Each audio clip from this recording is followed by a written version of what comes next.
pretty screen.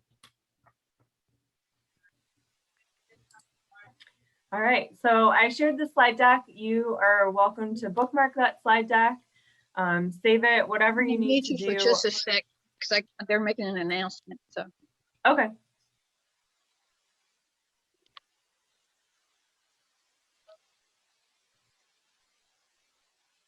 Can you hear me now? Yeah, I can hear you a little bit. Okay. Oh, they finished. Okay. Okay. Yeah, since this is tomorrow's a half day, they're not letting any backpacks because they heard all these things back in the water bottles. They had to pick them up if kids brought them. And sure. that stuff. Yeah, today and tomorrow. Tomorrow's a half day for students. And it's the last day? For us. Yeah, it's the last day of school. Awesome. And then Debbie, when are you done? Do you have days after tomorrow? Tomorrow's it. Oh, good. Congratulations. Well, thanks for summer. Yeah. Thanks for giving us your time on the second to last day of school. That's awesome.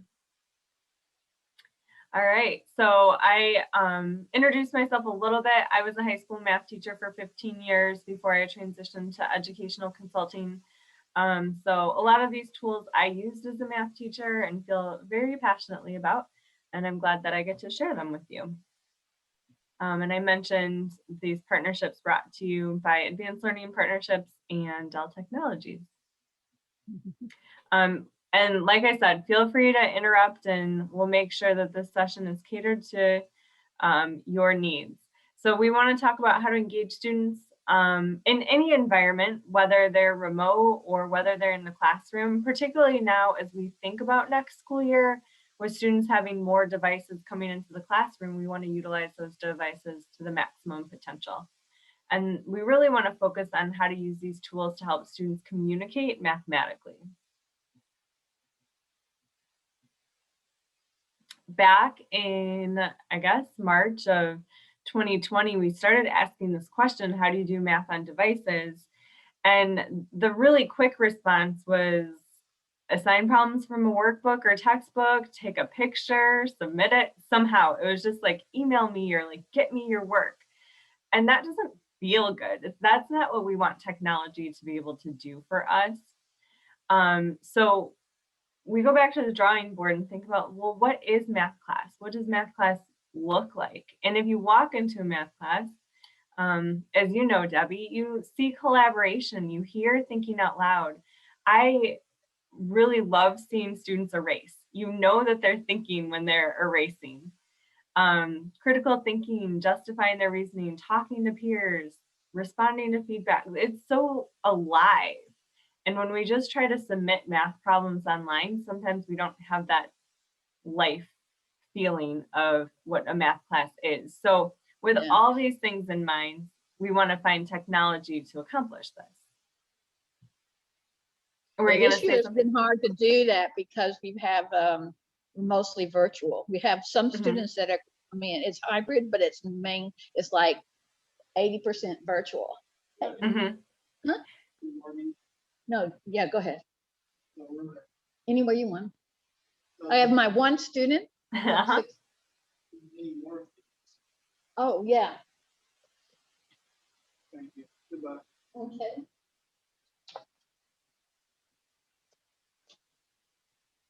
Okay, I've been doing these word puzzles where you can put them together like that. And make this, and they cut them out. So that was a student coming in to finish up. He took his shift that he's working on and then took one for extra. So that's cool. Oh, fun. That's awesome. Yeah, so critical thinking and puzzling and all kinds of things. So absolutely. And like you were saying, like when you're teaching remote or students are virtual, it is hard to create this feeling of problem solving and critical thinking. If you can't see it, if you can't see that, like the look on a student's face, how do you know that they're learning and that they're engaged? So I hope that these tools that I shared today will show you how to create some of those opportunities, whether you're remote or in person. I really did want to base this session on the 8 effective math teaching practices from NCTM. We're not going to touch on all of them, But the session is grounded in best practices for math. Like while we're talking about technology, we still have to think about the math. So first, it comes down to us posing the right questions to get that critical thinking. But then after we pose the right questions, students are somehow expressing what they know. And we want to elicit that thinking, and we want to be able to see it in a digital way. So these tools are meant to help students communicate what they know mathematically. So instead of asking just like, how do we do math on devices? Like we want to ask, how can students communicate their understanding on devices? Because it's possible.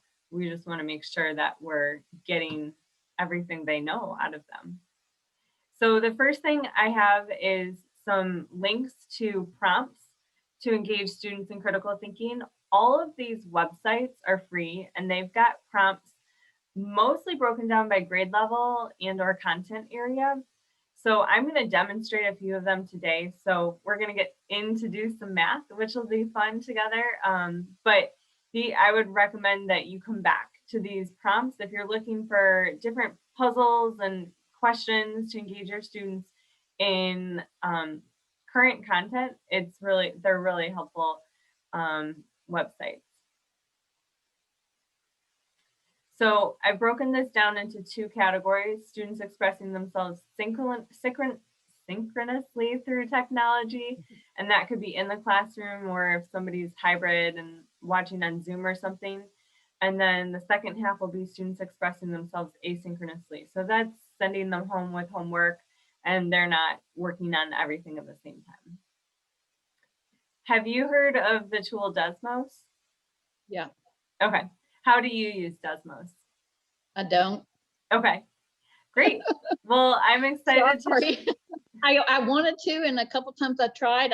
And my algebraic reasoning, and I used one that was already made, and half the students had a horrible time with it. So okay.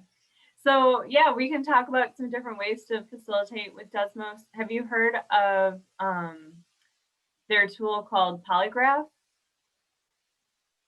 I've heard of it. I don't, and I think I looked at it, but I don't remember what it is. Okay. Polygraph is like the childhood game Guess Who, where you ask yes or no questions to eliminate different possibilities.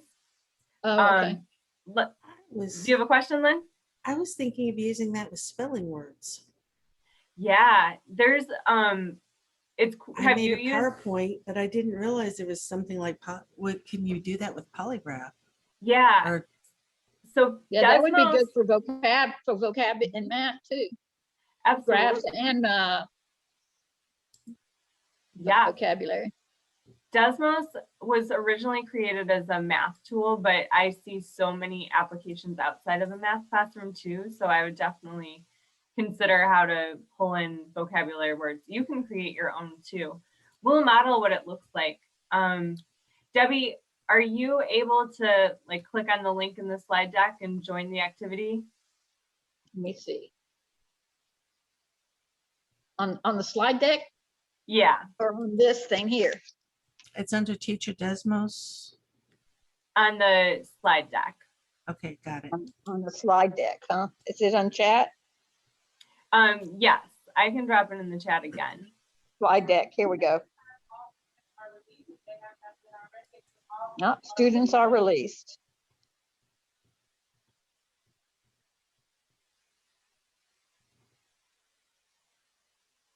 Okay, yeah. Okay, great. So Desmos Polygraph takes an even number of people to play. So I'll let the two of you participate. When you click on the link, it'll ask you if you want to sign in. There's a button where you can click continue without signing in. It'll ask for your name. So you can type in your name. When you click on the Desmos Polygraph link. Oh, okay. I haven't got to it yet. Okay. There it is.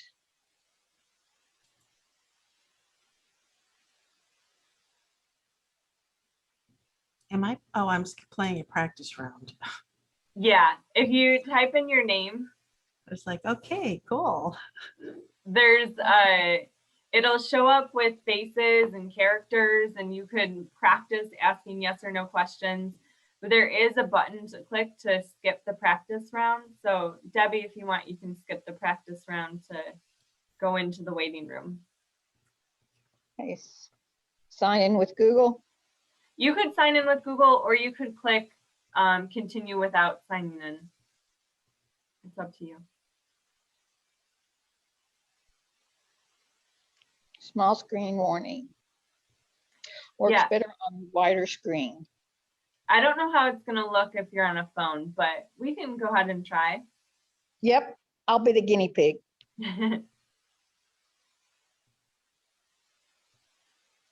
And then you can click skip the practice round. Okay, skip the practice round. Okay. All right, so you two should be partnered up now. Okay.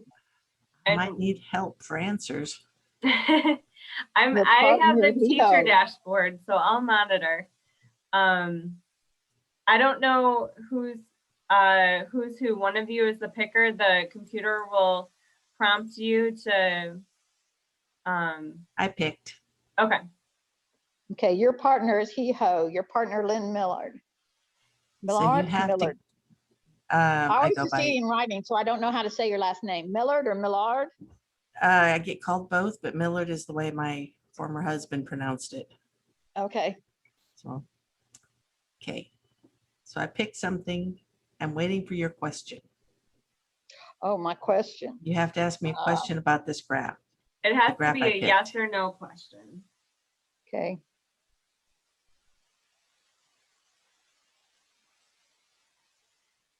Okay.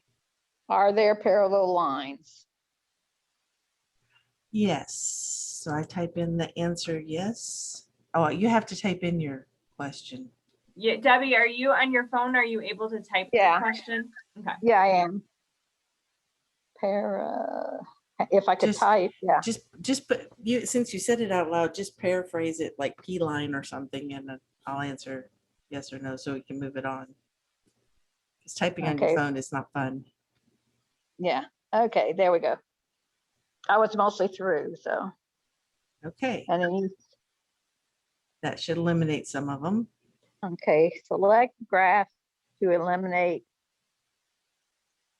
Okay, parallel line. So select that one, that one.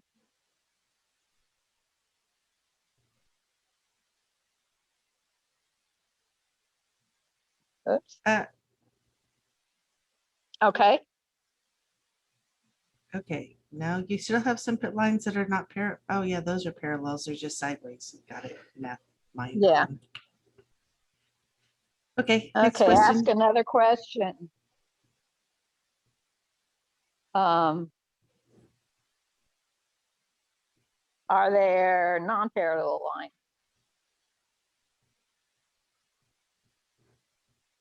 Yes. Okay. So then I have to answer, type in yes, so you can go to the next spot. And you should, Debbie, you should be able to eliminate some squares after she answers. She has. Yeah. Oh, she has. Okay, that's not showing up on my screen, but okay. She is non-parallel lines, so that's got your N's and your T's. They're what's left, right? She's down to 4 choices. Oh, okay, perfect. So I'm going to show you kind of how the teacher dashboard works. As students are playing, you can pause the class and they can't ask any more questions. And this is great if you want to have a discussion about the questions that are being asked. So from my teacher dashboard, I can see everybody who's signed in. I've used this dashboard before, so you can see previous games.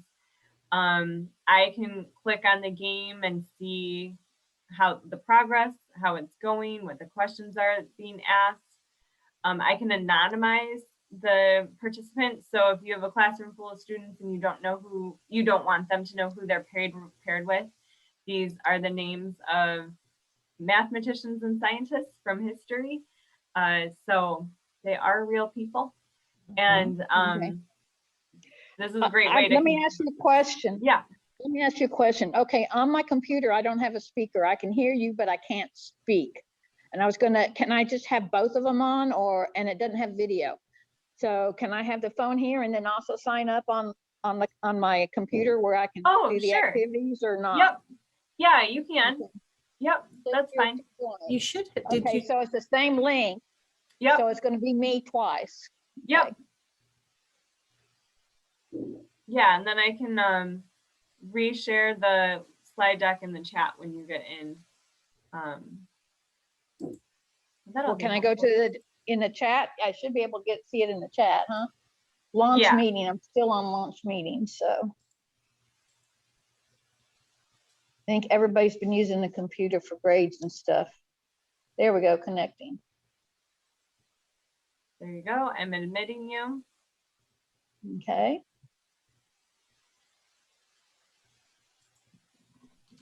Okay, question in this polygraph. How do you change the pictures? Yeah, I can show you how to do that. That's where I ran into troubles. I got into it and started playing with it one day, and then I just kind of ran out of time because I wasn't getting anywhere. Right. Yeah, I'll demonstrate that.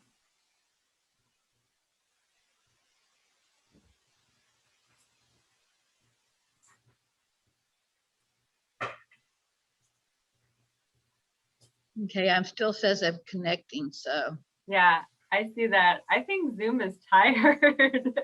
Yeah. Zoom is like having that teacher fatigue. Okay, I did the redo thing here, so. Oh, here we go. No. Join from your browser. Let's see about that.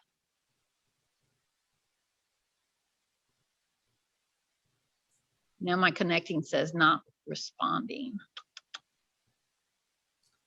Have your laptop with you?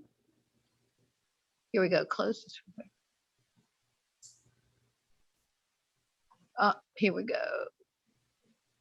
Close program. Okay.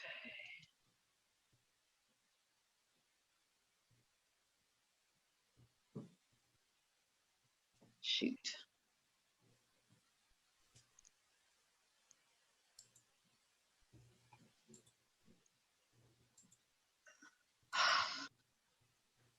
Well, it's locking up. Go ahead and do this thing here. Just continue on my phone. That's okay. You know what I can do, Debbie, is I can email you the slide deck if you want to access the slide deck from your computer. okay. Right now it's locked up on its your whole computer not responding thing. Okay. Yeah. Okay. Well, if it starts working again, drop your email address in the chat and I'll send you the slide deck. Yeah. It's DWALES and D Wales at bmtisd.com.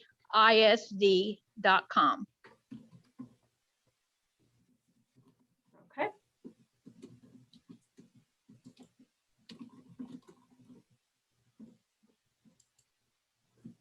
All right, it's on its way. I will share my screen to demonstrate how to create a polygraph. So in order to create a polygraph, you need to have a Desmos account, which is free. So you go to teacher.desmos.com. And if you don't have an account, you can create one. Otherwise, you sign in the upper right-hand corner. And you're creating a custom activity. So on the left-hand side, or under your activities, click custom. And then in the upper right-hand side, you can create an activity. An activity I can demonstrate after this. It's kind of like a Pear Deck or Nearpod, kind of some of the same features, an interactive slide deck that students can answer questions on. But we're going to create a new polygraph. You title it. Should I still be on the student.desmos or?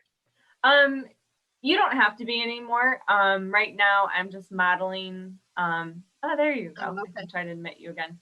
I'm just modeling how to make a polygraph if you wanted to create your own. Okay. So yeah, if you wanted to use this link, I just wanted to see I just wanted to see what you're doing. That's all. Yeah, can you not see it on your phone? Yeah, let me see. Let me pull it down. Zoom meeting in progress. Let's see. There we go. Now I can see it. Okay, perfect. Oh, and I see you joined on you're connecting to audio on your computer. So Okay, yay. So if you look at this screen, we've got 16 cards. Every polygraph is gonna have 16 cards. I'm clicked on the first one and I want to enter an image. So I go to the plus image. These images have to be stored on your computer. So I'm just gonna take some images. And you can turn off the grid if you don't want the grid there. So I've got one image, then I go to the next card and insert another image. And you continue to do that for 16 images. And I can't go forward until I put 16 things in. But then that would prompt you to the details, which is just a description of the activity. And then you would click done. And once you click done and have this activity, you can assign it. You can create a class, and then all of your students would be populated into Desmos. Or what I've done for today is generate a single session code. And I shared that link with you. So if I click single session code, you can choose how long you want it to be activated for.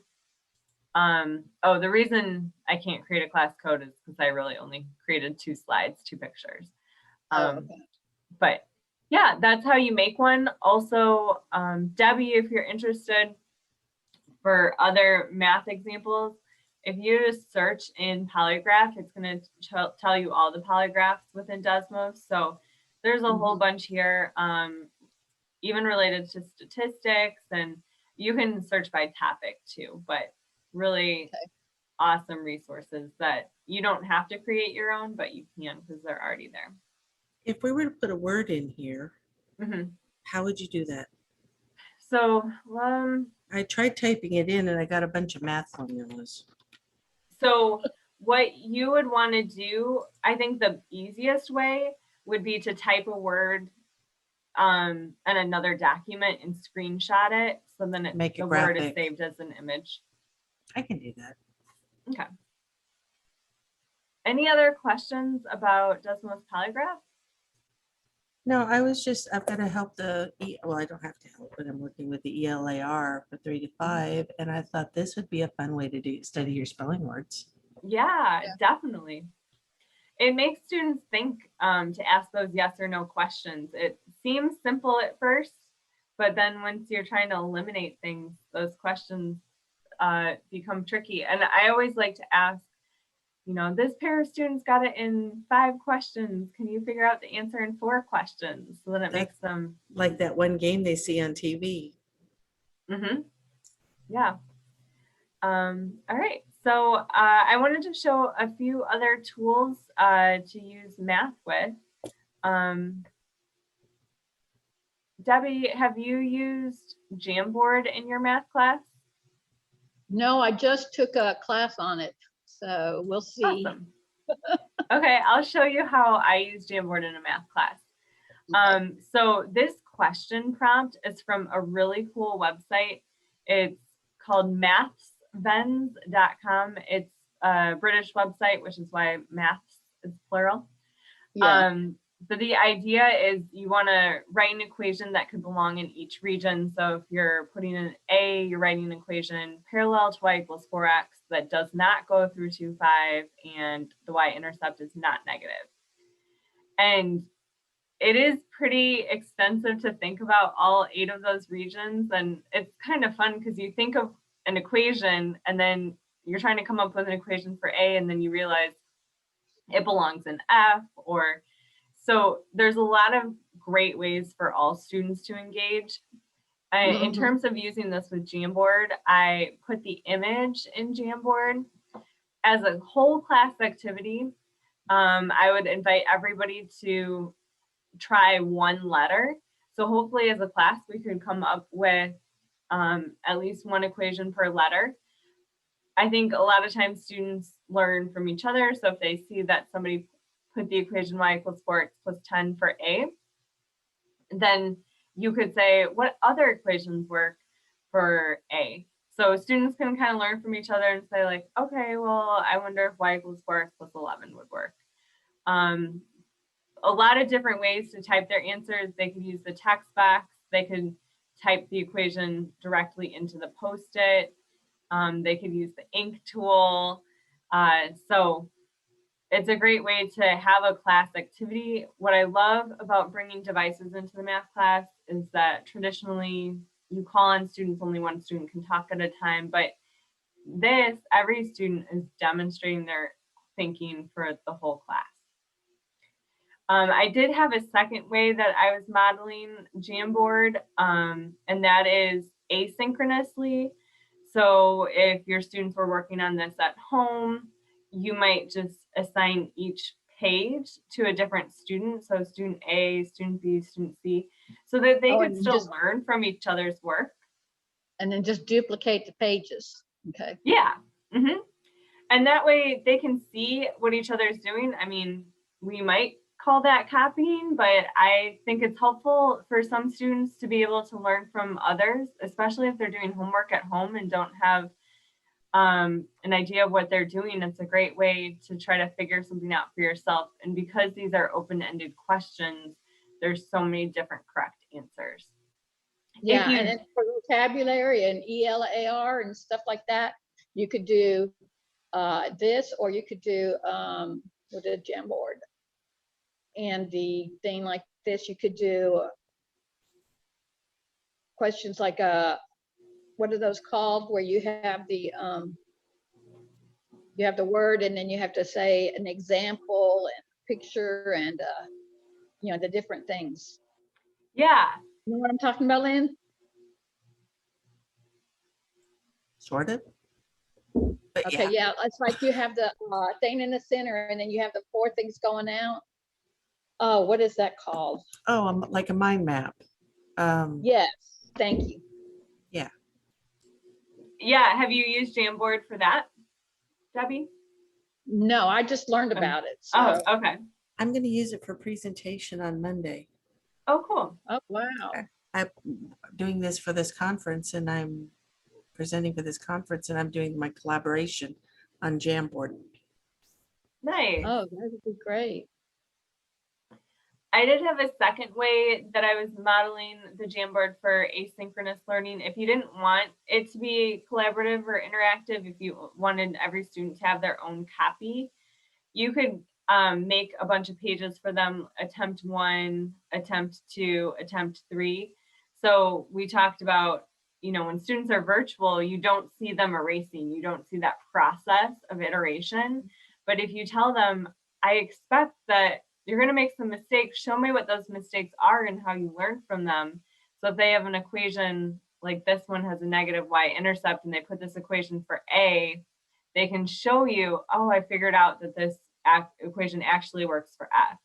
So that's another way to use Jamboard to see students thinking and how they're progressing and learning. Any questions about Jamboard? I will show you real quick this website where I got this. Okay. Oh, I do have a question. Yeah. If they're asynchronous and then they want to see what everybody did, you know, with that thing, is there a way you can combine it into one sheet and see all that? Well, it depends on how big a group, like groups of 3 or 4 or something.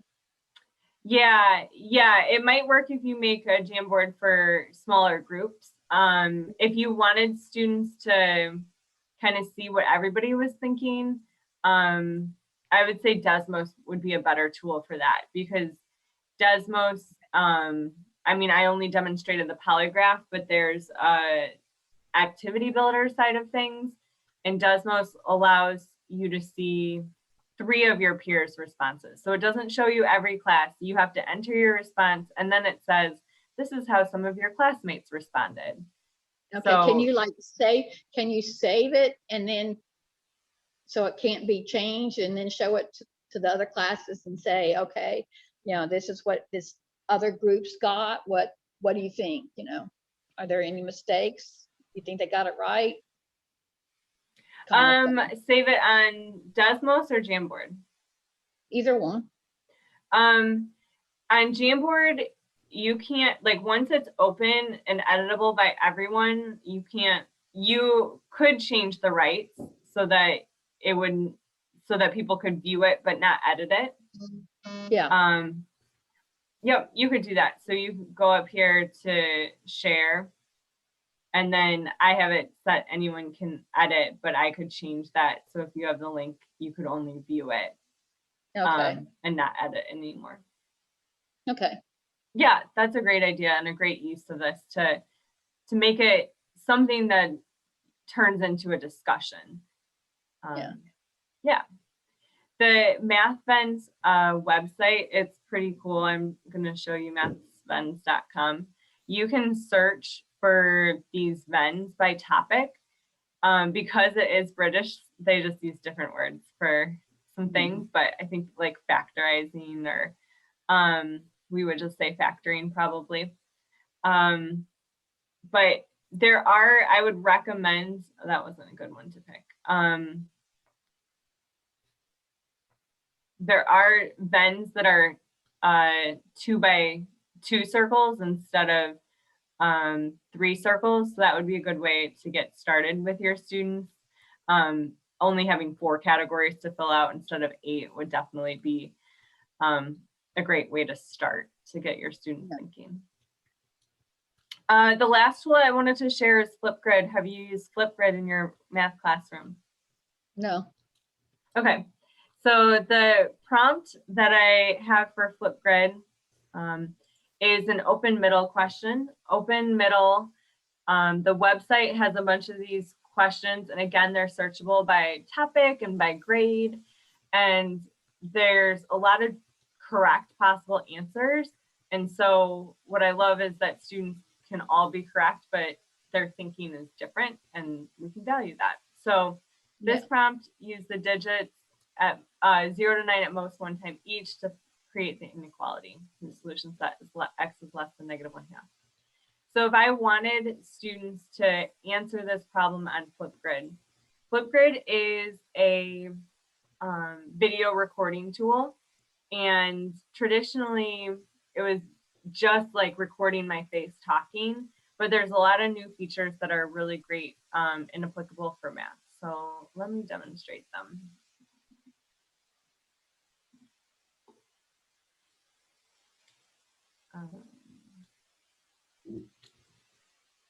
I'm gonna log in. I didn't create like a Flipgrid for all of us to do. I'm just gonna model it on my screen. So Flipgrid is free. You can create a free teacher account to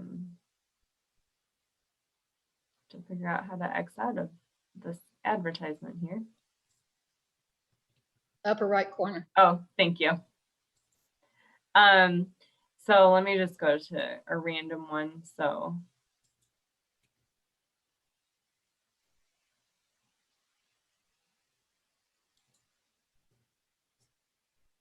let me go up here.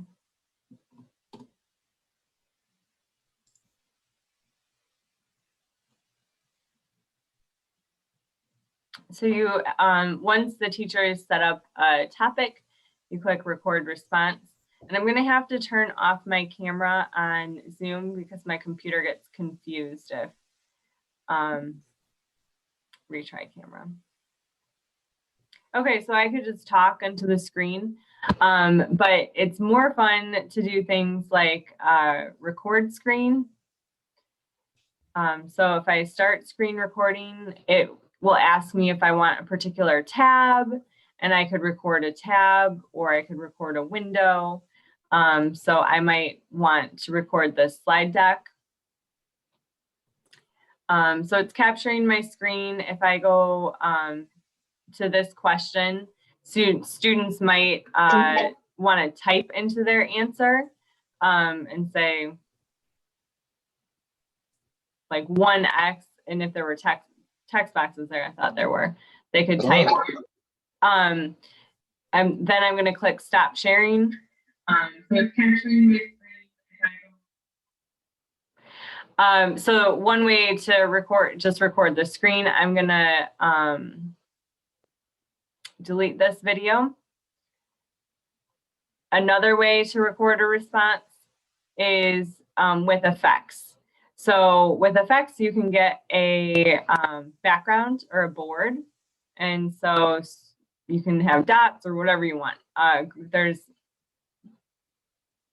grid paper, dot paper, things like that. They can close their face out of the screen if they want.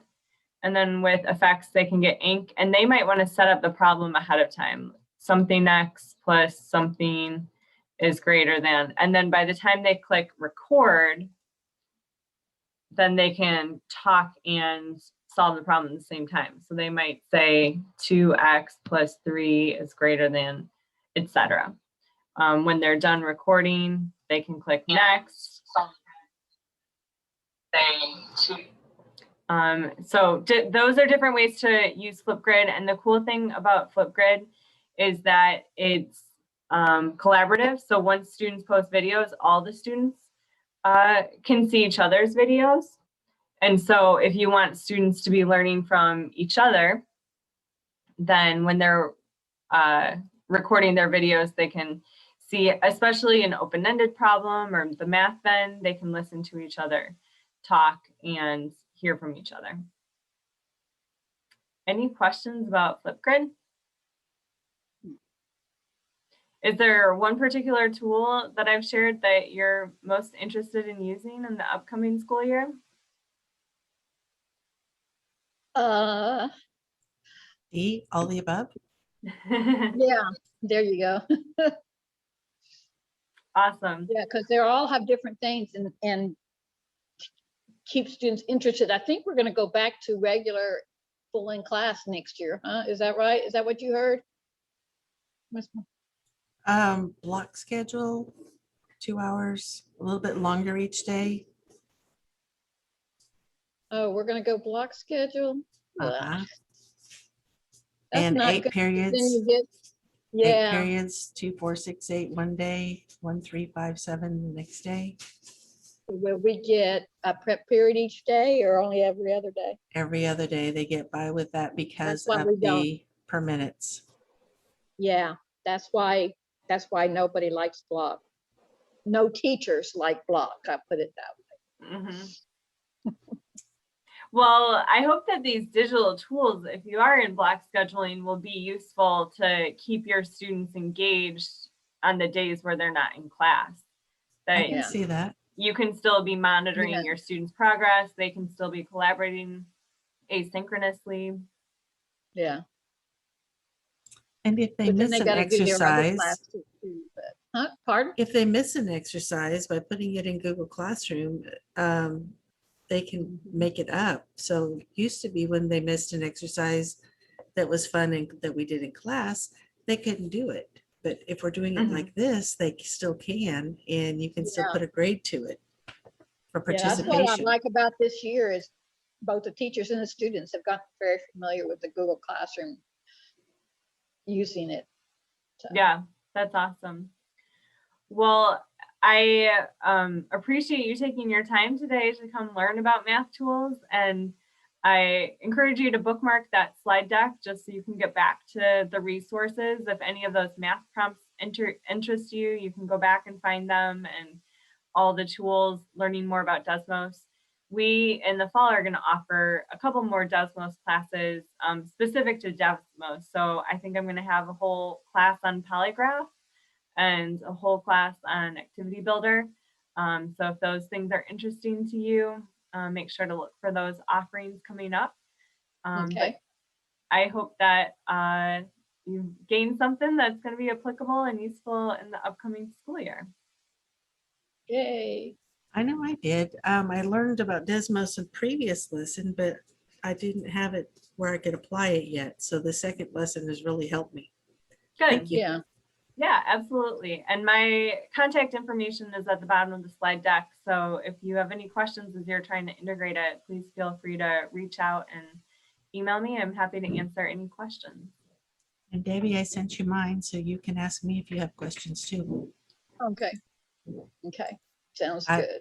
Specializing Yeah, in 'cause she's junior and always senior sending high. it, she's always setting us up with stuff and things like that. So That's awesome. Yeah, I'm glad that we had this private little Beaumont session today. no, glad. isn't that weird?